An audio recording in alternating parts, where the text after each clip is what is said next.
5월 5일 아침 말씀 묵상을 시작합니다. 오늘 우리에게 주시는 하나님의 말씀은 창세기 35장 23절로 36장 8절까지의 말씀입니다. 창세기 35장 23절로 36장 8절입니다. 레아에게서 얻은 아들은 야곱의 맏아들 르우벤과 시므온과 레위와 유다와 이사갈과 스불론이다. 라헬에게서 얻은 아들은 요셉과 베냐민이다. 라헬의 몸종 비라에게서 얻은 아들은 단과 납달리이다. 레아의 몸종 실바에게서 얻은 아들은 갓과 아셀이다. 이들은 모두 야곱이 밧단 아람에서 얻은 아들들이다. 야곱이 기럇 아르바 근처 마므레로 가서 자기 아버지 이삭에게 이르렀다. 기럇 아르바는 아브라함과 이삭이 살던 헤브론이다. 이삭의 나이는 180살이었다. 이삭은 늙고 나이가 들어서 목숨이 다하자 죽어서 조상들 곁으로 갔다. 아들 에서와 야곱이 그를 안장하였다. 에서 곧 에돔의 족보는 다음과 같다. 에서는 가나안 여인 3사람을 아내로 맞아들였다. 아다는 헷사람 엘론의 딸이다. 오홀리바마는 히윗사람 시브온의 딸 아나에게서 태어났다. 바스맛은 이스마엘의 딸이며 느바요스의 누이이다. 아다는 엘리바스를 낳고 바스맛은 르우엘을 낳고 오홀리바마는 여우스와 얄람과 고라를 낳았다. 이들은 에서의 아들인데 에서가 가나안 땅에서 얻은 아들들이다.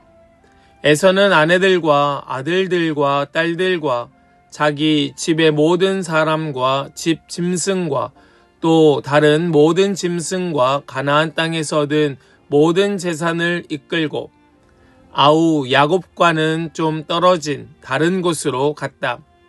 2사람은 재산이 너무 많아서 함께 살 수 없었다.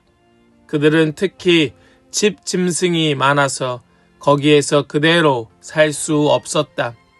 그래서 에서 곧 에돔은 세일산에 자리를 잡았다. 아멘. 살아계신 하나님의 말씀입니다. 아멘. 할렐루야. 오늘도 우리와 함께 하시며 우리에게 말씀 주시는 주님을 찬양합니다. 우리 주시는 말씀 붙들고 우리 하나님께서 써 내려가시는 그 이야기 속으로 우리 함께 들어가 하나님과 더불어 살아가는 모든 성도들 다 되시기를 간절히 소망합니다.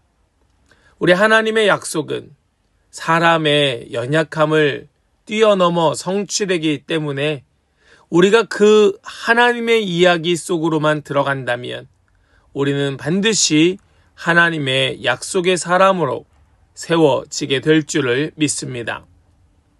오늘 우리가 함께 읽은 이 본문은 얼핏 보면 단순한 족보와 또 정리처럼 보일 수 있습니다.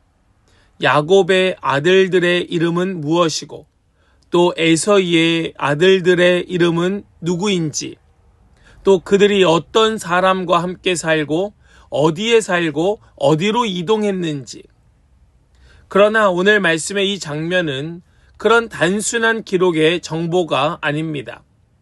하나님의 약속이 역사 속에서 어떻게 현실이 되는지를 보여주는 굉장히 중요한 본문입니다.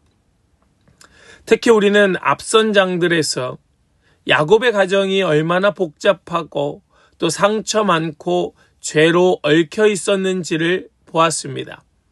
그럼에도 불구하고 하나님의 약속은 멈추지 않으셨고 계속 그와 함께 나아가셨죠. 오늘 본문은 우리에게 이렇게 질문합니다. 하나님의 계획은 우리의 상태에 의하여 좌우되는가? 하나님께서 이어가시는 그 이야기에 누가 함께 있는가? 여러분 무엇라 답을 하시겠습니까? 우리 오늘 이 말씀 속에서 우리 그 해답을 찾고 우리 그 가운데에 있기를 소망합니다. 먼저 하나님은 연약한 가정 속에서도 약속을 이루시는 분이라 말씀합니다. 우리 본문 23절로 26절까지의 말씀을 함께 보겠습니다. 레아에게서 얻은 아들은 야곱의 맏아들 르우벤과 시므온과 레위와 유다와 이사갈과 스불론이다. 라헬에게서 얻은 아들은 요셉과 베냐민이다. 라헬의 몸종 비라에게서 얻은 아들은 단과 납달리이다. 레아의 몸종 실바에게서 얻은 아들은 갓과 아셀이다. 이들은 모두 야곱이 밧단 아람에서 얻은 아들들이다. 지금 여기 야곱의 12아들의 이름이 나열되고 있습니다. 르우벤, 시므온, 레위, 유다, 이사갈, 그리고 스불론. 이 6명은 레아에게서 얻은 아들이고요. 요셉과 베냐민은 라헬에게서, 그리고 단과 납달리는 라헬의 몸종 비라에게서, 그리고 갓과 아셀은 레아의 몸종 실바에게서 얻은 아들들입니다.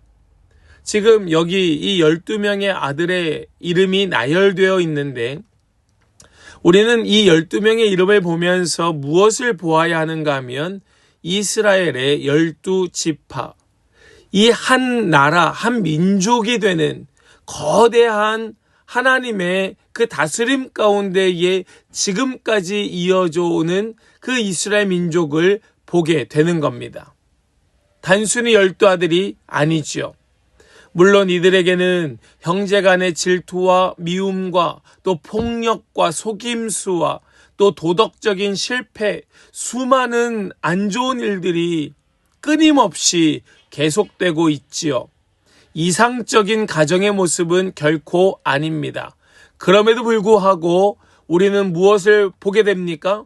약속을 끝까지 신실하게 이루시는 하나님을 우리는 보게 되는 겁니다.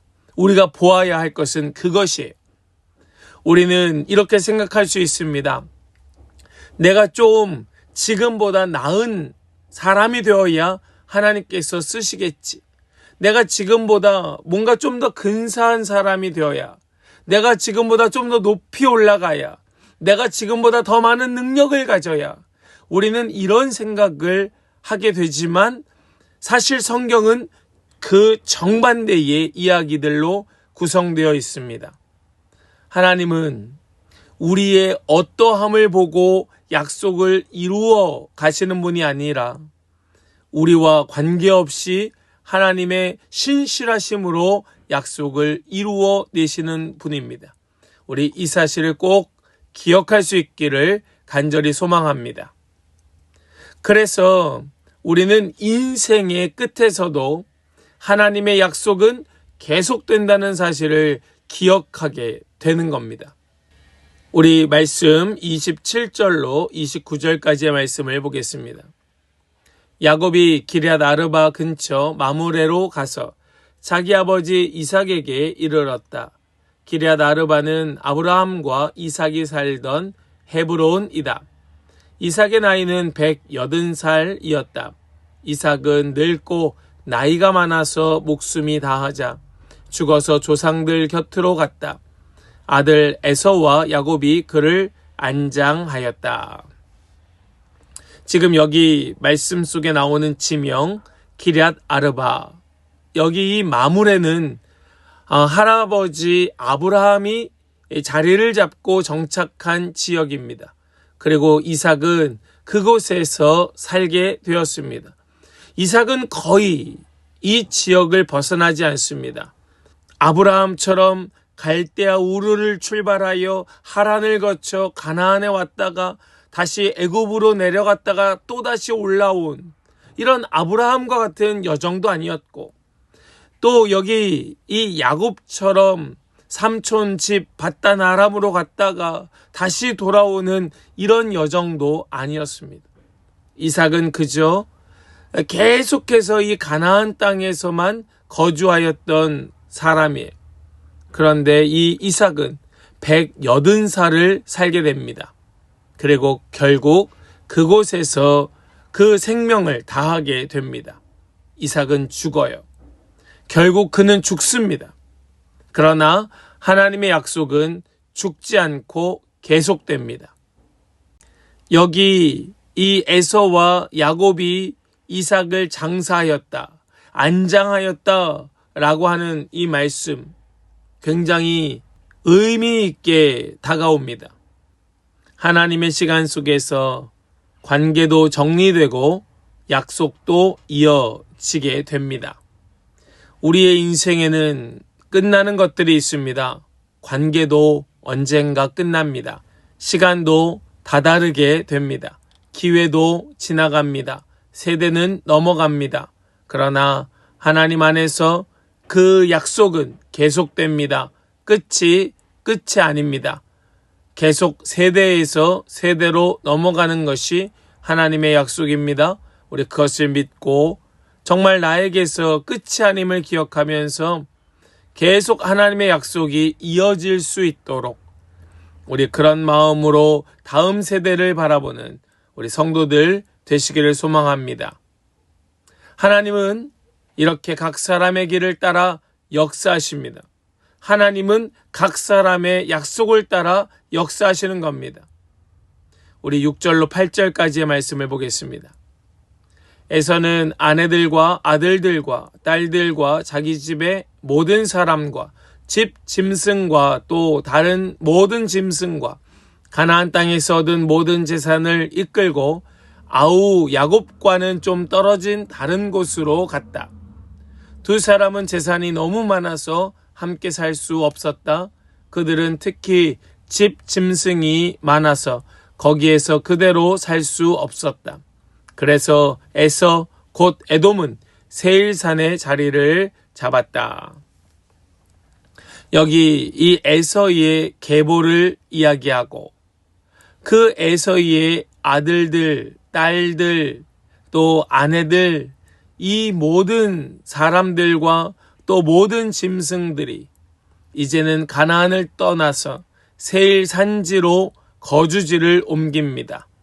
옮기는 아주 직접적인 이유가 무엇이었는가 하면 재산이 너무 많았기 때문입니다. 에서의 삶도 하나님의 역사 속에 포함되어 있었습니다. 하나님은 에서를 버린 것이 아니었습니다.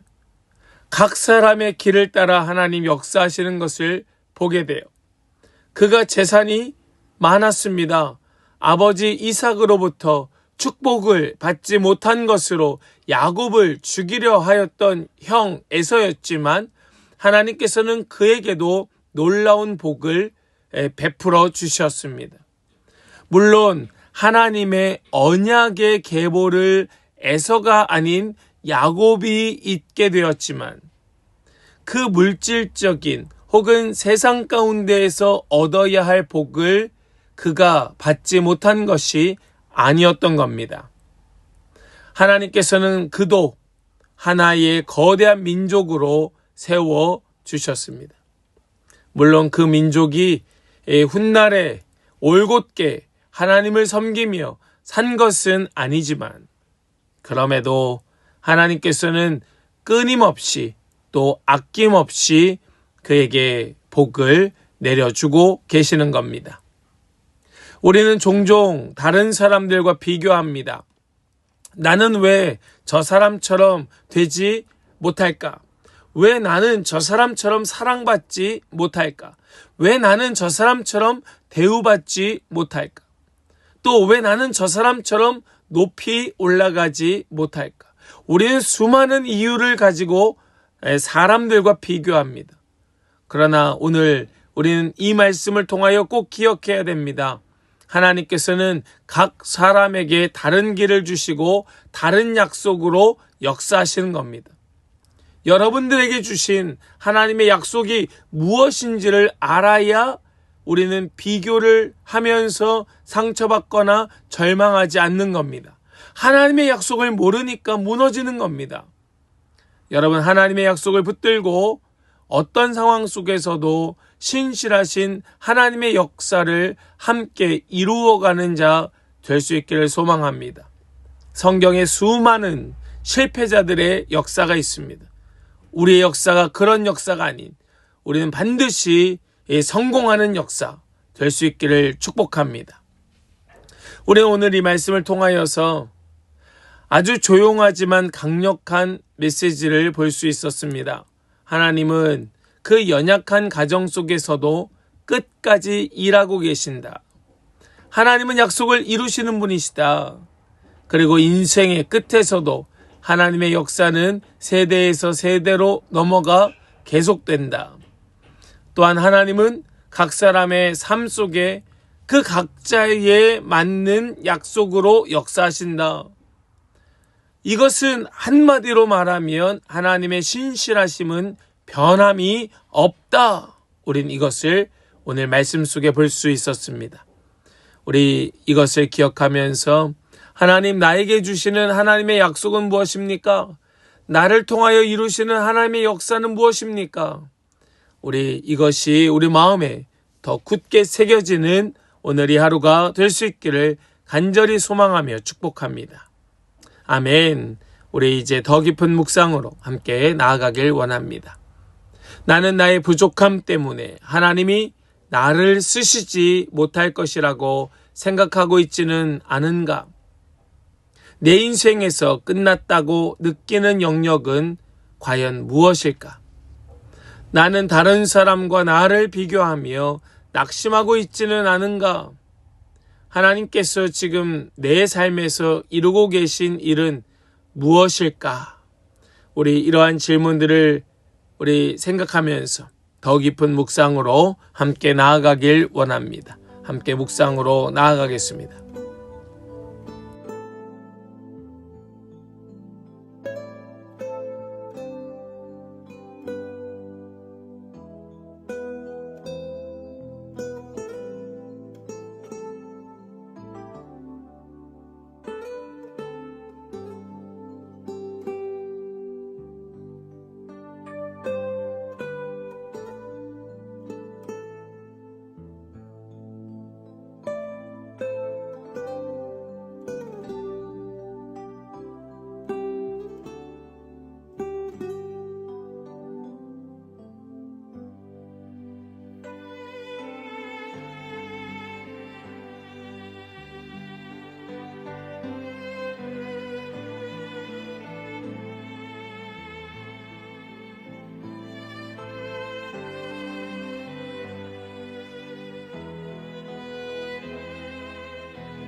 이제는 우리 함께 결단으로 기도하기를 원합니다.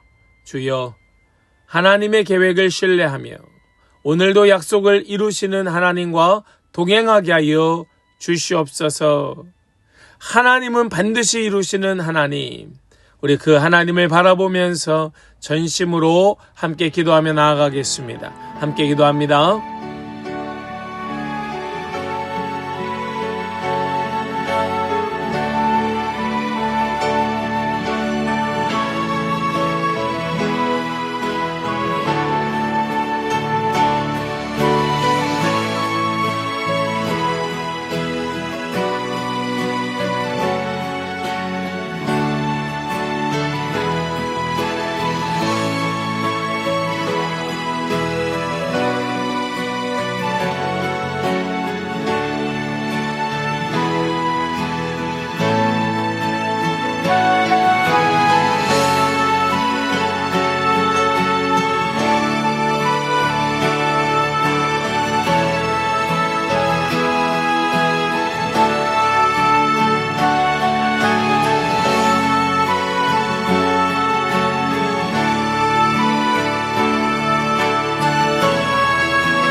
이제는 제가 기도하고 오늘 아침 말씀 묵상을 마치겠습니다.